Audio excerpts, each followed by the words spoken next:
Señor presidente, 3 o 4 temas que son fundamentales en el mundo de hoy. Y el primero, naturalmente, tiene que ver con la crisis económica. A mí me gustaría primero una reacción de carácter general. Se ha asegurado, creo que con certeza, que nunca antes, salvo si nos remontamos hacia unos 80 años atrás, habíamos tenido una situación tan grave como esta. ¿Cómo se sale de esta situación? Primero hay que ver cómo se entró a esta situación, y creo que se entró por una convicción de algunos en que el mercado resuelve todos los problemas. Fue el propio Alan Greenspan que reconoció que cuando él dijo que el mercado en esta materia se autorregulaba, se había equivocado. Y por lo tanto creo que aquí se saca una tremenda lección, que es una ideología neoliberal que ahora está en retirada, como resultado de lo ocurrido. Y la forma como se empieza a salir.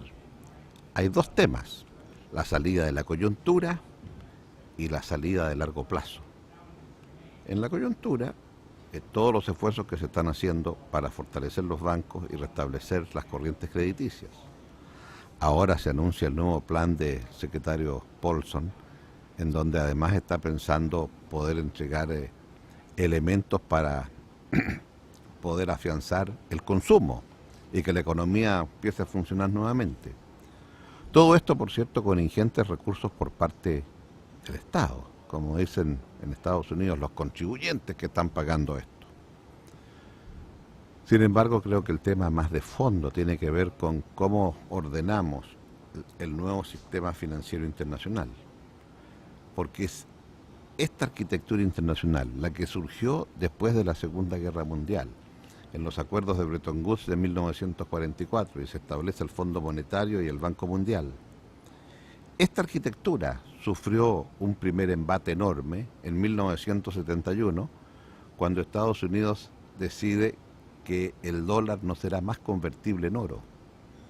No nos olvidemos que el billetito era convertible en oro. Así es. Y con $35 a usted le daban una onza, siempre y cuando usted fuera un país, porque eran los déficits comerciales entre países. Y fue, recuerdo, el presidente de Gaulle el que dijo: mire, yo tengo una balanza favorable con Estados Unidos, mándeme oro. Esa declaración de inconvertibilidad fue el primer acto unilateral de Estados Unidos, y si bien se habló en ese momento que había que restablecer el sistema, pronto nos olvidamos todos de ello. Y creo que ahora entonces, fundamentalmente por el rol que ha jugado Europa ha indicado cómo salir de la crisis fortaleciendo y capitalizando los bancos, cosa que a la semana siguiente es Estados Unidos. Y Europa ahora ha salido muy fuerte, tanto Gordon Brown como Sarkozy, la señora Merkel, señalando la necesidad de discutamos un nuevo sistema financiero, un nuevo Bretton Woods. Y esta segunda parte no me cabe duda que va a tomar más tiempo. Creo que lo que se va a hacer el fin de semana en la reunión del 15 de noviembre en Estados Unidos va a apuntar más en la primera parte del problema, que es evitar hoy día la recesión, porque efectivamente lo que comenzó como un problema financiero está llegando a afectar la economía real. Tenemos una tasa de desempleo de Estados Unidos que es la más alta en los últimos 14 años, y esto genera un cuadro muy complejo. Nombraba usted Bretton Woods. ¿Se terminó también el consenso de Washington? Bueno, yo creo que sí, yo creo que el consenso de Washington hoy día, precisamente porque el consenso de Washington tenía un conjunto de normas sensatas, ¿no? Que tenga usted presupuestos equilibrados, etcétera. Así es. Pero también te iba un implícito, y era que bastaba el crecimiento de la economía para que hubiera un chorreo hacia abajo de ese crecimiento, y gracias al chorreo entonces estábamos todos mucho mejor. Y ahora nos damos cuenta que el chorreo no es suficiente y por lo tanto se requiere mucho más. Y en ese sentido, creo que como los mercados han fracasado, como el chorreo es insuficiente, el consenso de Washington quedará como un conjunto de normas que se creyeron que se bastaban a sí mismas. A veces se indica que Chile es un buen alumno del consenso de Washington. Así se dice. Y yo digo que es un alumno desordenado, porque sacábamos buenas notas, pero teníamos mala conducta, porque usábamos el Estado como el elemento determinante que aseguraba que cuando había crecimiento, ese crecimiento significaba programas efectivos para derrotar y bajar la pobreza, programas efectivos para más oportunidades en educación, programas efectivos para más oportunidades en vivienda o en salud. Y entonces no creíamos en el consenso de Washington en el sentido que bastaba solo el mercado. Había que regular, tenía que haber un Estado, no un Estado grande, pero un Estado eficiente, que sabe lo que quiere, porque hay un conjunto de medidas que o las toma el Estado o no las toma nadie. Y en eso yo creo que va a haber un antes y un después de esta crisis desde el punto de vista de las políticas económicas. Uno de los planteamientos, una de las especulaciones respecto de la región latinoamericana es que el crecimiento sostenido de los últimos años hablaría, entre otras cosas, de la posibilidad de solventar de alguna manera, de forma positiva, lo que es esta crisis. ¿Usted comparte ese optimismo económico? A ver, que América Latina estaba mejor preparada, claro, pero lo que no comparto es que hay países que van a estar inmunes. El año pasado, por esta época, se decía que Europa estaba inmune, y ahora estamos viendo dónde está Europa. Japón estaba inmune, y ahora estamos viendo dónde está Japón. Entonces, creo que efectivamente América Latina no está inmune. O sea, este es un tsunami que nos va a llegar a nuestras costas y ya está llegando. Lo que no sabemos es la magnitud de la ola. Pero que va a llegar, y que va a afectar la economía real, va a afectar la economía real. Claro, al tener usted reservas monetarias, estamos mejor pertrechados. Pero indudablemente que esto nos va a afectar porque van a disminuir el precio de los productos que exportamos, va a disminuir los niveles. La economía china está disminuyendo fuertemente, fuertemente para lo que es la economía china. Estamos acostumbrados a que creciera al 10 al 11% al año y ahora las predicciones son 8.5 y algunos dicen que tal vez sea más bajo todavía. Y yo creo que cuando se dice que en Europa vamos a tener un crecimiento un 0,5% menos, me temo que eso va a quedar corto y que vamos a andar entre 1 y 2 puntos de crecimiento negativo. O sea, vamos a tener una disminución fuerte también acá en Europa. Y por lo tanto, las economías latinoamericanas van a disminuir sus exportaciones, otros van a ver disminuir las remesas que llegan de los países hacia donde ha migrado la gente del sur, y eso va a afectar buena parte del crecimiento también en América Latina. Señor Lagos, a propósito de los cambios que se experimentan a nivel internacional, sin duda todavía no termina ni la euforia ni la alegría por el triunfo del señor Obama en los Estados Unidos. Y esto ha creado, dentro del país naturalmente que sí, pero fuera del país, una suerte de entusiasmo increíble. Es decir, todo se va a arreglar ahora a nivel internacional con el señor Obama. Yo no sé realmente cómo lo va a hacer, pero a mí lo que me interesa concretamente en el caso nuestro es el caso de América Latina. No cabe duda que estuvimos ausentes por otras prioridades en el gobierno del señor Bush. ¿Tiene usted alguna certeza de que realmente van a cambiar las cosas en ese sentido para América Latina, en su relación con Estados Unidos? Bueno, en la práctica, la política Bush hacia América Latina, como usted dice muy bien, fue capturada por otras agendas más importantes, y después del 11 de septiembre del 2001 no hubo política hacia América Latina, si es que antes la había habido. Lo que había era un deseo de mejorar relaciones por la vía de acuerdos comerciales. Y yo siempre he dicho, mira, los acuerdos comerciales son eso, acuerdos comerciales, nada más. Chile firmó un acuerdo de libre comercio con Estados Unidos. También lo hicimos con Europa, una gran diferencia. Con Europa es un acuerdo de consultas políticas, es un acuerdo de cooperación científico-tecnológica. Nuestras universidades en Chile tienen acceso a los mismos fondos concursables que tienen las universidades europeas acá. Y además comercio, vale decir, es un acuerdo muy amplio. Y eso es una diferencia con Estados Unidos. En suma, para responder, uno, creo que la política Bush hacia América Latina fue demasiado débil. Dos, cualquier cosa que venga va a representar una mejoría. Lo importante es cuál va a ser el nivel de la agenda latinoamericana con las nuevas autoridades. Y claro, yo a veces he dicho, las naciones latinoamericanas no aparecemos en el radar que está en las pantallas de Washington. A veces es bueno no estar en el radar, porque entonces no nos pasa nada.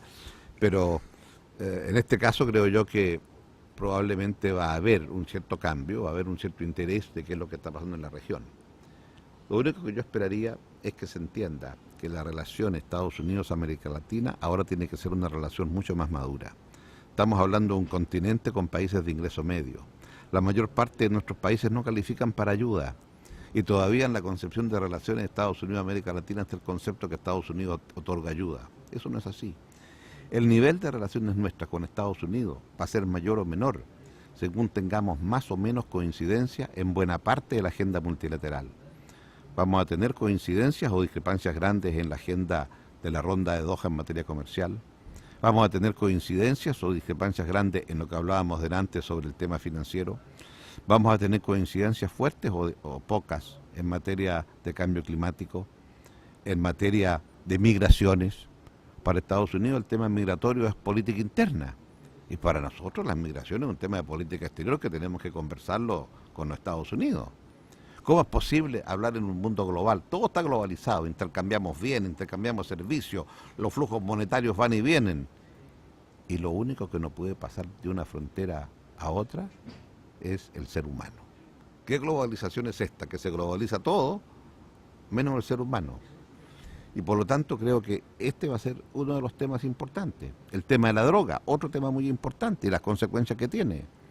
Porque el tema de la droga, claro, tenemos que combatir a los traficantes y tenemos que combatir las localidades y los territorios donde se cultiva la droga. Pero tan importante como eso es los que la consumen. Y los que la consumen están en el lado norte del planeta. Sea Estados Unidos, sea Europa, ahí están los grandes consumidores y por lo tanto ahí también hay mucho que hacer.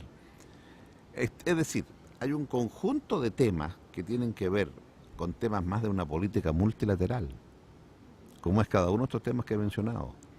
Y las relaciones de Europa, América Latina o Estados Unidos, América Latina, en el futuro van a pasar mucho más por la forma común que tengamos para abordar estos temas o a lo mejor precisar las diferencias que tenemos de uno u otro lado. Señor Lagos, si yo fuera pesimista, y a veces los periodistas tenemos la obligación de serlo, Claro. le diría que el último ejemplo de la falta de voluntad política en América Latina estaba en la CAN. 4 países con 4 posiciones distintas, lo que obliga a la Unión Europea a negociar con 2 de ellos, Perú y Colombia, quedan fuera Ecuador y Bolivia. Sin embargo, nos habíamos hecho muchas esperanzas de que a través de UNASUR íbamos a avanzar en un proceso de integración y que América Latina sería más importante en el ámbito internacional solo en la medida que se uniera. ¿Sigue siendo verdadero eso? Es evidente que América Latina tiene una tarea pendiente, que es cómo nos unimos y cómo nos integramos. Hasta ahora hemos pensado que la integración hay que hacerla mediante acuerdos comerciales. Y he meditado mucho este tema. Y a través de acuerdos comerciales es muy difícil porque tenemos intereses muy distintos. Cuando usted es un país del tamaño de Brasil, usted defiende mucho su mercado interno. Cuando es un país mucho más pequeño como Chile, nuestro mercado interno es mucho menor. Si además hemos bajado aranceles, bueno, las consecuencias de ajustarnos a un libre comercio ya lo hemos hecho. Entonces, si la integración la hacemos depender que un acuerdo comercial es la expresión americana, que una misma talla le hace a todo. No, aquí no hay una talla que le haga a todo, son tallas todas distintas. Y por lo tanto la experiencia que usted dice de la CAN es muy indicadora de aquello, ¿verdad? Que este pacto andino es una cosa, cuando ese pacto andino tiene que ver con la realidad de Colombia, Ecuador, o la realidad de Perú y la realidad de Bolivia. Entonces, claro, no me extraña que se termine haciendo un acuerdo entre Colombia y Perú y otro acuerdo distinto entre Ecuador y Bolivia.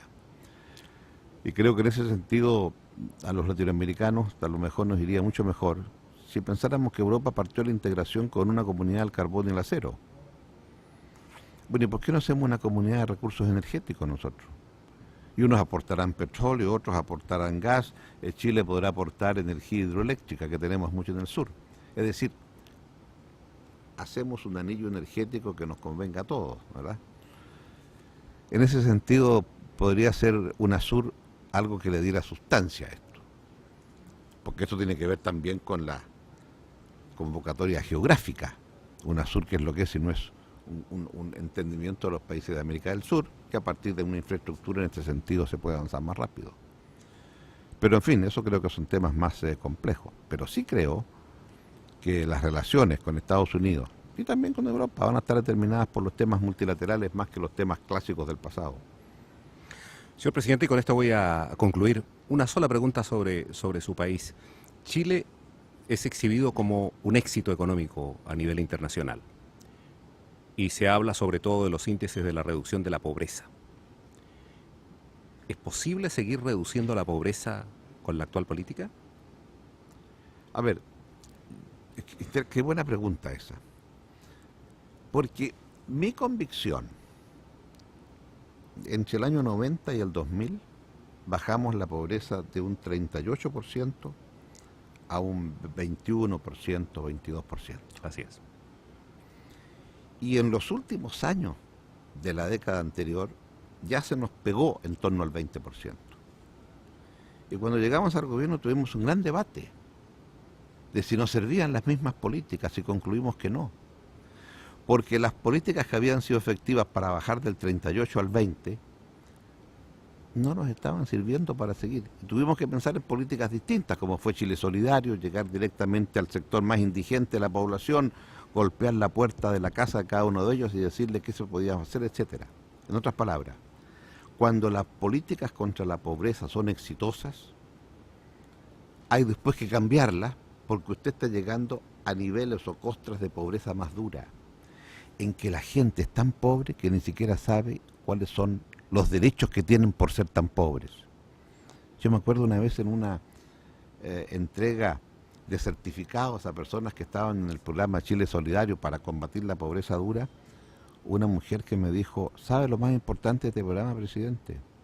Que yo tenía vergüenza de ir al municipio y decir, ayúdame porque soy pobre. Nunca nadie me había dicho que en este país, por ser pobre, tengo derechos. Es un cambio radical, ¿verdad? Que yo por ser pobre ahora tengo derechos. Y no tengo que ir con la mano extendida pidiendo una limosna. Y claro, porque era tan pobre, no sabía cuáles son sus derechos. Muchas veces creemos los gobernantes que basta dictar un decreto, una ley y que todo el mundo la sabe. Eso no es así. Y por lo tanto hay que trabajar directamente con esos colchones de pobreza dura, no solo para decirle cuáles son sus derechos, de qué manera pueden salir adelante cuando ejercen sus derechos.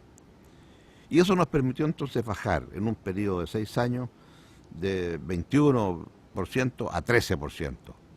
Y la indigencia más importante de 6% a 3.2%. Ahora, déjeme decirle, no se trata de andar contando los pobres y estar contentos en la vida, porque contamos y son cada vez menos. Porque la tarea pendiente que sí tenemos es que es cierto, gracias a que Chile ha crecido, bajan los niveles de pobreza. Pero, no obstante el crecimiento, la desigualdad en la distribución del ingreso ha mejorado muy, pero muy poco.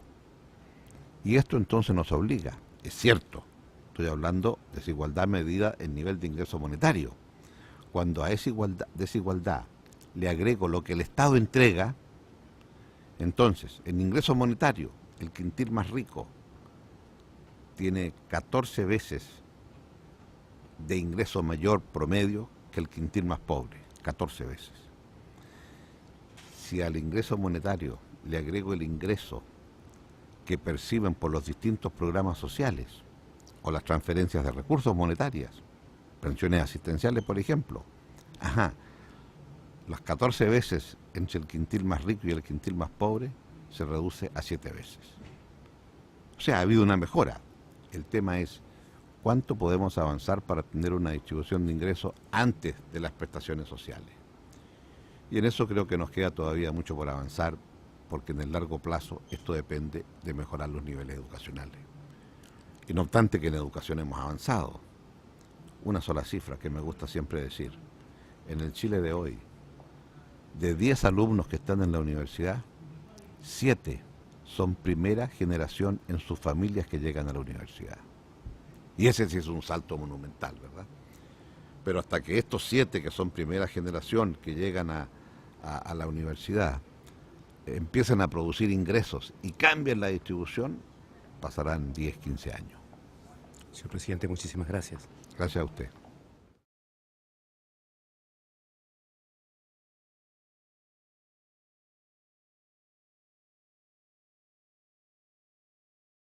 Señor presidente, 3 o 4 temas que son fundamentales en el mundo de hoy. Y el primero, naturalmente, tiene que ver con la crisis económica. A mí me gustaría primero una reacción de carácter general. Se ha asegurado, creo que con certeza, que nunca antes, salvo si nos remontamos hacia unos 80 años atrás, Una tremenda lección, que es una ideología neoliberal que ahora está en retirada, como resultado de lo ocurrido. Y la forma como se empieza a salir. Hay 2 temas, la salida de la coyuntura y la salida de largo plazo. En la coyuntura, todos los esfuerzos que se están haciendo para fortalecer los bancos y restablecer las corrientes. habíamos tenido una situación tan grave como esta. ¿Cómo se sale de esta situación? Primero hay que ver cómo se entró a esta situación, y creo que se entró por una convicción de algunos en que el mercado resuelve todos los problemas. Fue el propio Alan Greenspan que reconoció que cuando él dijo que el mercado en esta materia se autorregulaba, se había equivocado. Y por lo tanto creo que aquí se saca una crediticias. Ahora se anuncia el nuevo plan del secretario Paulson, en donde además está pensando poder entregar elementos para poder afianzar el consumo y que la economía empiece a funcionar nuevamente. Todo esto, por cierto, con ingentes recursos por parte del Estado, como dicen en Estados Unidos, los contribuyentes que están pagando esto. Sin embargo, creo que el tema más de fondo tiene que ver con cómo ordenamos el nuevo sistema financiero internacional, porque es esta arquitectura internacional la que surgió después de la Segunda Guerra Mundial, en los acuerdos de Bretton Woods de 1944, y se establece el Fondo Monetario y el Banco Mundial.